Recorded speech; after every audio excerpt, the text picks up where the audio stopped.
আসসালামু আলাইকুম। মেডিকেলের জন্য বায়োলজি কী করে পড়বা এই বিষয়টা নিয়ে তোমরা অনেক বেশি কোয়েশ্চেন করতেছো।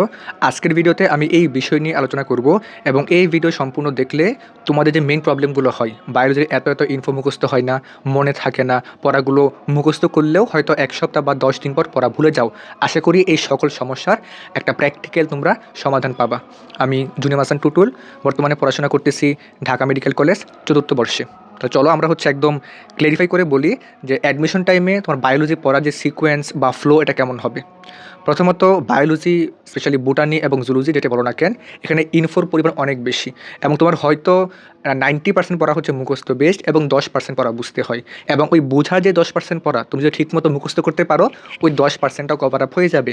তাহলে আমি কিন্তু প্র্যাকটিক্যালি বলতেই পারি বায়োলজি মানে মুখস্থ করতে হবে। হ্যাঁ, কিছু কিছু পার্ট আছে যে পার্টগুলো বুঝে বুঝে পড়তে পারলে তোমার জন্য ইনফোগুলো মুখস্থ করা বেশি ইজি হয়। যেরকম চক্রীয় বা অচক্রীয় ফটোফসফোরাইলেশন, C3 চক্র, C4 চক্র, অথবা তোমার কোষ রসায়নের পার্টগুলো আছে না এগুলা, তোমার যে লিঙ্ক আপগুলো আছে শৈবাল, ছত্রাক, ব্রায়োফাইটা, টেরিডোফাইটা, নগ্নবীজি, আবিতবীজি ক্রমান্বয়ে যে বৈশিষ্ট্য উন্নত হয়, তুমি এই লিঙ্ক আপগুলো ধরতে পারলে বুঝতে পারলে তোমার জন্য পড়া মুখস্থ রাখা ইজি হবে। বাট আলটিমেটলি তোমাকে মুখস্থ করতেই হবে, ঠিক আছে? কিছু পার্ট হয়তো বোঝা লাগবে, বুঝলে কি মুখস্থ ইজি হবে। তো চলো আমরা মেন পার্ট শুরু করি।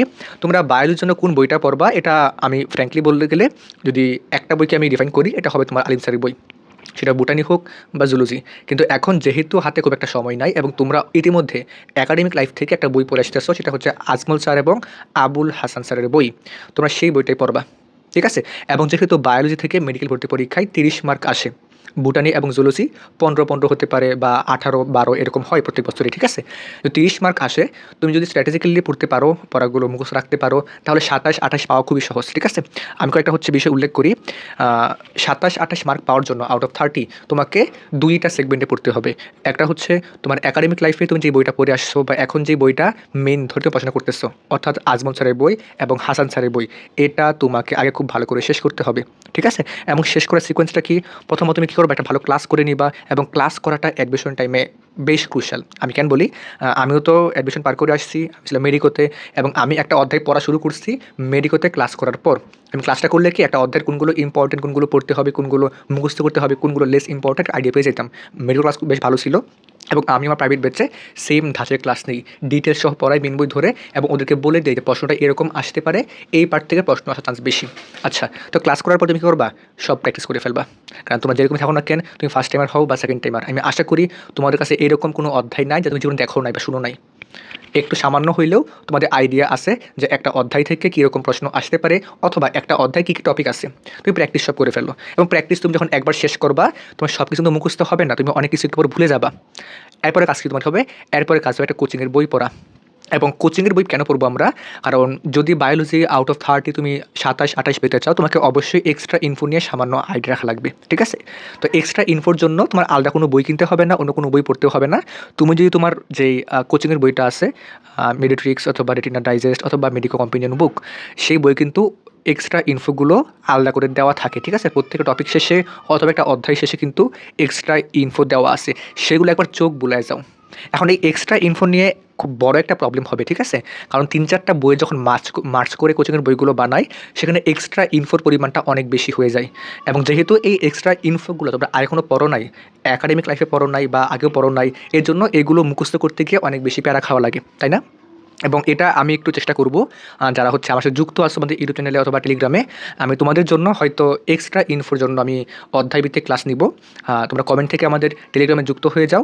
আমি চেষ্টা করব তোমাদের শেষ 1 মাস বা 1.5 মাস সময়ে আমি এক্সট্রা ইনফোর উপর যে 55টা চ্যাপ্টার আছে, ফিজিক্স, কেমিস্ট্রি, বায়োলজি, ইংলিশ, তার যে এক্সট্রা ইনফোগুলো আছে একটা ছোট্ট করে ক্লাস নিয়ে নিব, হয়তো তোমার 20 থেকে 25 মিনিটে একটা অধ্যায়ের যে এক্সট্রা ইনফো আছে সব ক্লাস হয়ে যাবে এবং সাথে আমি ক্লাস লাইট দিয়ে দিব, ঠিক আছে? তো এজন্য এক্সট্রা ইনফো পড়ার জন্য মেন তোমাকে কোচিং বইটা পড়তেই হবে, এটা মাস্ট। কারণ কোচিংয়ের বই কোনো বাড়তি পড়া নাই, একদম ইনফো বেসড সলিড পড়াশোনা আছে, সেটা পড়তে হবে, ঠিক আছে? কিন্তু মুখস্থ হবে না, খুব স্বাভাবিক। স্পেশালি যেগুলো এক্সট্রা ইনফো আছে তুমি আগে পড়ো নাই, সেগুলো মুখস্থ করতে গিয়ে অনেক বেশি প্যারা খাওয়া লাগবে। বাট তুমি একবার ভালো করে পড়লাম, ঠিক আছে? এখন তোমার মুখস্থ হবে না, খুব স্বাভাবিক। তুমি এরকম ভাইবো না যে তোমার ব্রেন দুর্বল বা অন্যরা খুব ভালো পারো না, এরকম কিছুই না। এই সমস্যা প্রত্যেকটা স্টুডেন্টের হবে।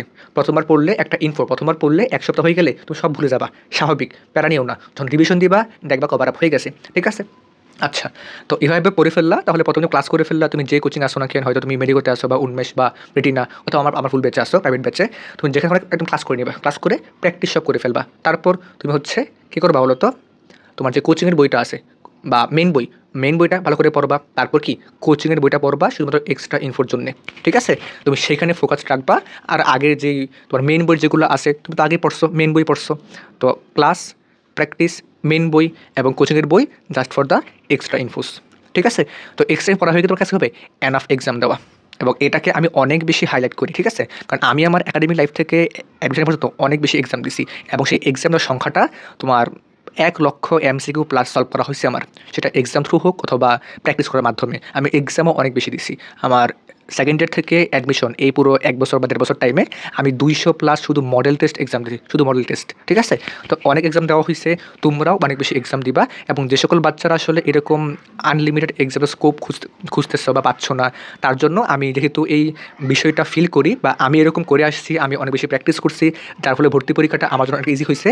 আমি তোমাদের জন্য এইরকম প্র্যাকটিস করার জন্য আমি একটা এক্সাম ব্যাচ রান করি, পেইড এক্সাম ব্যাচ, যেটা হয়তো অন্যান্য অফলাইন কোচিং থেকে দামটা খুবই কম, মাত্র 1500 টাকা।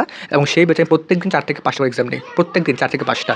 সেখানে তোমার সাবজেক্টিভ বা অধ্যায়ভিত্তিক এক্সাম থাকবে, মডেল টেস্ট থাকবে, পেপার ফাইনাল, সাবজেক্ট ফাইনাল, তারপরে হচ্ছে আমাদের কোয়েশ্চেন ব্যাংকের উপর এক্সাম, অনুশীলনের উপর exam, GK exam, English exam. আমরা জিকে এবং ইংলিশে পুরো মাস্টার ইংলিশ এবং জুবার জিকে বইটা শেষ করাচ্ছি, ঠিক আছে, ব্যাচে আর কি। তো তুমি হচ্ছে ওই এক্সাম ব্যাচটা ক্যাচ করতে পারো।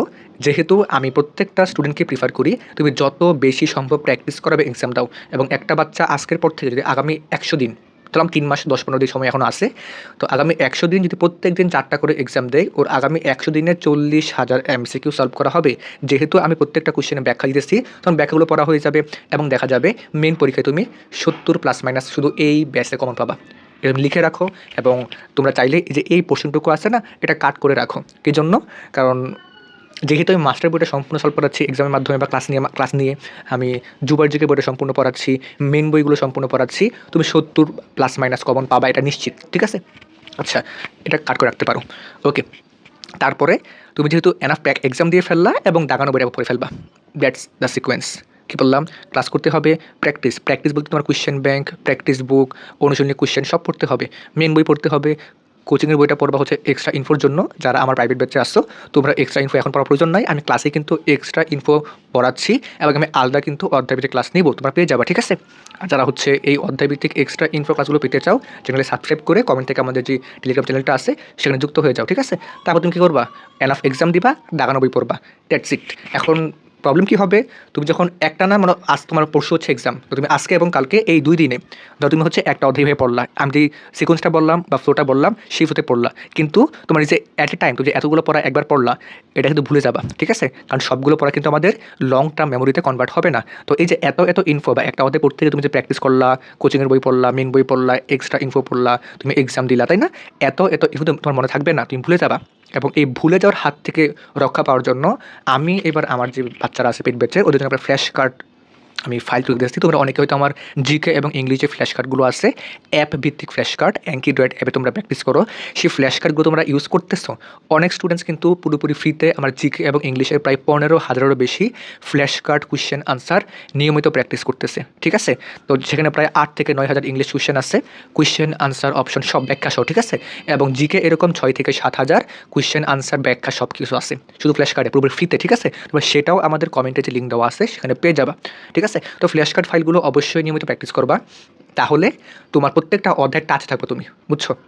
তো জিকের জন্য এই যে তুমি একটা টার্গেট ফিল আপ করলা এবং প্রত্যেক মুহূর্তে হয়তো তুমি একদিন তো 10 মিনিট সময় বের করে 10 মিনিট তুমি হয়তো 50টা কোয়েশ্চেন বা ফ্ল্যাশ কার্ড সলভ করে ফেললা। তো এইভাবে তুমি পড়ার মধ্যে থাকো, তাহলে সেই পড়াগুলো তুমি একটা রিপিট করবা, বারবার পড়বা, তখন তোমার সেই পড়াটা কিন্তু লং টার্ম মেমোরিতে কনভার্ট হয়ে যাবে এবং তুমি এটা খুব সহজে ভুলবা না, ঠিক আছে? এবং শেষ মুহূর্তে অবশ্যই একবার রিভিশন দেওয়া লাগবে। যখন তুমি একবার রিভিশন দিবা তখন দেখবা অনেক পড়া যা তুমি আগে পারতা, আগে পড়ছিলা, হয়তো ভুলে গেছিলা, পরে আবার মনে পড়তেছে এবং আবার মুখস্থ হয়ে গেছে। এবং আমি প্রত্যেকটা বাচ্চাকে একটা কথা বলি, তুমি কখনো কিন্তু একটা অধ্যায়ের বা একটা স্পেসিফিক বইয়ের 100% মুখস্থ করতে পারবা না, এটা হবে না, প্র্যাকটিক্যালি হবে না, ঠিক আছে? বাট তোমার উচিত হবে নিজের পক্ষে তোমার এই অল্প সময়ে যত ভালো করে সম্ভব একটা অধ্যায়কে শেষ করা, এবং অধ্যায় ভালো করে শেষ করলেও তুমি কিন্তু পড়া ভুলে যাবা, এবং ভুলে যাওয়ার হাত থেকে রক্ষা পাওয়ার জন্য তোমাকে বারবার প্র্যাকটিস করতে হবে, এক্সাম দেওয়া লাগবে, অথবা ফ্ল্যাশ কার্ডগুলো ফাইল করলে কি তোমার রিভিশন হয়ে যাবে। তো এভাবে অ্যাডমিশন টাইমে 2 থেকে 3 বার রিভিশন দিলে তোমার কিন্তু কোনো অধ্যায়ে আহামরি প্রবলেম থাকবে না। হ্যাঁ, তুমি 100% দখল তোমার আসবে না, স্বাভাবিক, এটা কারোই আসে না, ঠিক আছে? কোনো বাচ্চা আমাকে বলতে পারবে না যে কোনো অধ্যায়ে সে 100% পারে, 2-1টা পার্ট থাকবে যে সে পারবে না, এটা খুব অবভিয়াস, ঠিক আছে? বাট যাতে একটা বেস্ট প্রিপারেশন হয়। এবং আমি কিন্তু আমার যে পেইড ব্যাচটা আছে, প্রাইভেট ব্যাচ অ্যাডমিশনের জন্য ফুল ব্যাচ, আমি সেখানে সিলেবাসটা 3 বার শেষ করাবো, 3 বার। একবার হচ্ছে মেন বই ধরে ধরে একদম প্রত্যেকটা subject, Zubair GK, master English, Abul Hasan sir, Gazi Ajmal, Hazari sir এবং ইসহাক স্যার, বইগুলো তো মেন বই ধরে শেষ করাবো। তারপরে একবার রিভিশন দেওয়াবো কিওয়ার্ড ধরে ধরে, এবং শেষ মুহূর্তে একবার ফাইনাল রিভিশন দেওয়াবো, ঠিক আছে? তো আমি আশা করি যারা এই 3 ধাপে রিভিশনগুলো কভার করতে পারবে, তুমি আমার এখানে করো অথবা নিজে বাসায় এভাবে তুমি রিভিশন দাও, প্র্যাকটিস করো, ইনশাল্লাহ আবার বায়োলজি নিয়ে খুব একটা প্যারা হবে না। তবে অবশ্যই বায়োলজি তুমি প্রথমবার পড়লে সব কিছু ভুলে যাবা, এটা খুব নর্মাল ব্যাপার, এটা আমারও হয়তো প্রত্যেকটা বাচ্চার হয়। বাট তুমি যদি রিভিশনটা দিতে পারো ঠিকমতো তুমি পড়তে পারো, প্রথমবার ভালো করে পড়তে পারো, বারবার রিভিশন দাও, তুমি ফ্ল্যাশ কার্ড সলভ করতে পারো, অথবা বাসায় নিয়মিত এক্সাম দাও, তোমার এই প্রবলেমগুলো সলভ হয়ে যাবে। বুঝতে পারছো? তো তোমাকে অবশ্যই বায়োলজি বারবার পড়তে হবে, অনেক বেশি পড়তে হবে, এবং চেষ্টা করবা তুমি যেই টাইমে ব্রেনটা খুব বেশি ফ্রেশ থাকে, কখন বলো তো? ঘুম থেকে ওঠার পর। খুব সকালে বা ভোরে ঘুম থেকে উঠো, এবং ভোর থেকে ওঠার পর হালকা হাওয়া দাওয়া করে যে ফ্রেশ ব্রেন থাকে, তুমি সেই ব্রেনে তোমার মেন বইটা পড়ো, বা যেগুলো মুখস্থ হয় না, যেগুলো বুঝতে টাফ লাগে, সেগুলো সকালে উঠে পড়ো। দিনের মধ্যভাগ বা বিকাল টাইমে যেহেতু ব্রেনটা খুব টায়ার্ড থাকে, তুমি সেই টাইমে এক্সামটা প্র্যাকটিস করো, এবং বিকালে একটা ঘুম দিয়ে তুমি রাত্রে আবার মুখস্থ করার মতো পড়াগুলো পড়ো। কী বলছি বুঝছো? তো বায়োলজি একটা ছোট্ট করে শর্টকাট ছিল, তোমরা অনেক কিছু জানতে পারছো আশা করি। যদি অন্যান্য সাবজেক্ট নিয়ে ভিডিও লাগে তোমরা কমেন্টে বলতে পারো, অথবা বায়োলজি মুখস্থ করা নিয়ে যদি কোনো স্পেসিফিক গাইডলাইন বা মেথড লাগে তোমরা কমেন্টে বলতে পারো, আমি সেই বিষয় নিয়ে কিন্তু সামনের ভিডিওতে এক্সপ্লেন করব। আজকে এ পর্যন্তই। আসসালামু আলাইকুম, টাটা।